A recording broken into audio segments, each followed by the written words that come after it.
कपड़े धोने वाली बहू। शादी के पहले से ही विभा को कपड़े धोने का बड़ा शौक था। कभी नल के नीचे तो कभी तालाब के पास। अरे मेरी नीली वाली लुंगी नहीं दिख रही है। विभा की अम्मा, कहाँ रखी है लुंगी? अरे वो तो विभा ने परसों ही धोकर रखी थी आपकी अलमारी में, देखो वहीं होगी। वो ना मैंने आज धो दी, मुझे लगा कि गंदी हो गई होगी।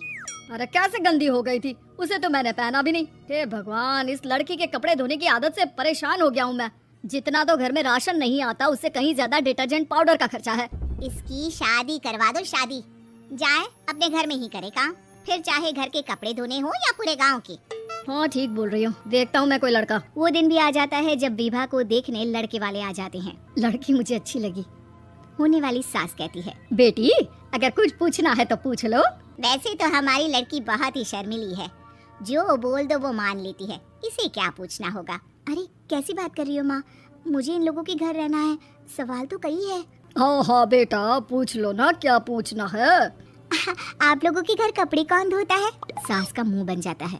देखो, अगर तुम ये कहना चाहती हो कि तुम्हें कपड़े धोने नहीं आते तो सुन लो, कपड़े मैं ही धोती हूँ, लेकिन तुम्हारे आ जाने के बाद मैं रुमाल तक नहीं धोऊंगी। अरे चुप रहना भगवान, बहू बेचारी घर आई नहीं, उसे डराना शुरू कर दिया। वो क्या है ना बिटिया, अभी तक तो ये कल्लू की माँ ही धोती थी, लेकिन अब तुम्हारे पापा तो दहेज में वॉशिंग मशीन देंगे ही।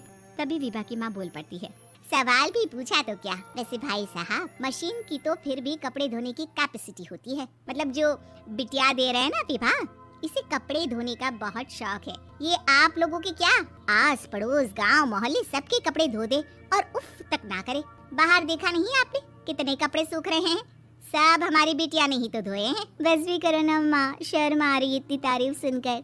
और तो और एक दाग निकाल कर दिखाओ तो मान जाऊँ। हाँ अच्छा, माफ करना बेटा, मैंने गलत समझा, हमें तो रिश्ता बहुत पसंद है। और ऐसे जुड़ जाता है रिश्ता कपड़े धोने का शौक रखने वाली विभा का। उसकी शादी हो जाती है कोयला फैक्ट्री में काम करने वाले कल्लू के साथ। शादी के बाद अचानक विभा चिल्लाती हुई सास के पास आती है, सासू माँ, अरे सासू माँ कहाँ है आप?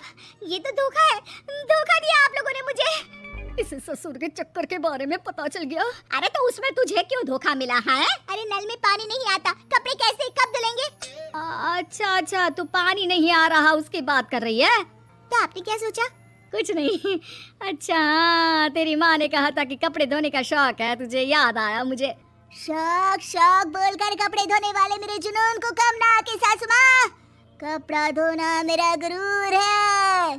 तभी पति भी वहाँ आ जाता है। अभी मैंने इसे सनी देओल की फिल्म दिखाई है, उसी के डायलॉग मार रही है माँ। अच्छा सुन, साफ बता रही हूँ, पानी सुबह 4 से 6 और शाम को 10 से 12 आता है, समझी? विभा टाइमिंग सुनकर हैरान हो जाती है, ये क्या भूतों का मोहल्ला है? सुबह 4 बजे उठकर कौन कपड़े धोता है? 4 बजे टंकी में पानी जाता है, फिर सारा दिन धोना ना, किसने मना किया?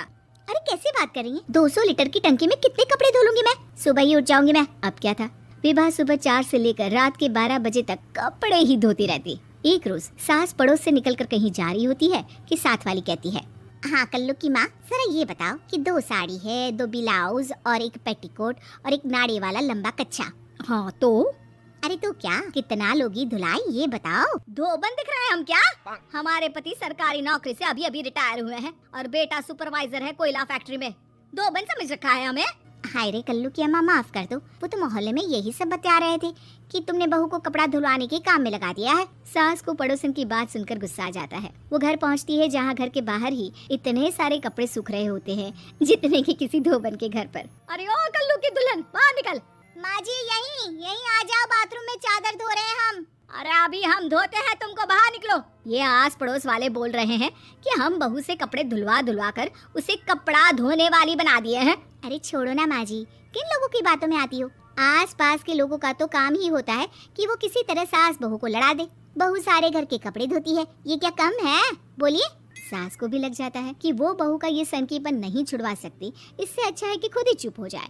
एक रोज सास और बहू मंदिर जाते हैं, जहाँ सास की साड़ी वहाँ खड़ी भीख मांगने वाली से मिलती है। माँ जी क्या बात है, आपकी साड़ी उस भिखारन से कितनी मिल रही है ना? हाँ देखो तो दोनों की साड़ी मिल रही है। क्या बात है कल्लू की अम्मा, तुम खुद को तो अफसर की बीवी बताती हो और ऐसी सिंपल सी प्लेन साड़ी पहनकर घूमती हो। सिंपल और प्लेन नहीं है ये साड़ी। तो क्या सोने के धागे से फूल बने हैं? कुछ भी सासू माँ, कुछ भी। हाँ बने थे इस साड़ी में सोने के धागे से फूल। मेरे पति लेकर आए थे मद्रास से स्पेशली मेरे लिए 10,000 की। लगता है भाई साहब इस भिखारन के लिए भी सेम टू सेम साड़ी लेकर आए होंगे 10,000 की। सास उस वक्त तो कुछ नहीं कहती, लेकिन बहू के साथ घर आती है और अलमारी से एल्बम निकाल कर लाती है। ये साड़ी देख रही है, ये वही साड़ी है जिसे मैंने अभी पहना था। इस साड़ी में ये जो चमकदार फूल दिख रहे हैं ना, ये सोने के धागों से काढ़े गए हैं। लेकिन तू लोकल वॉशिंग मशीन ब्रश से घिस घिस कर सारे फूलों को निकाल कर साड़ी प्लेन कर दी।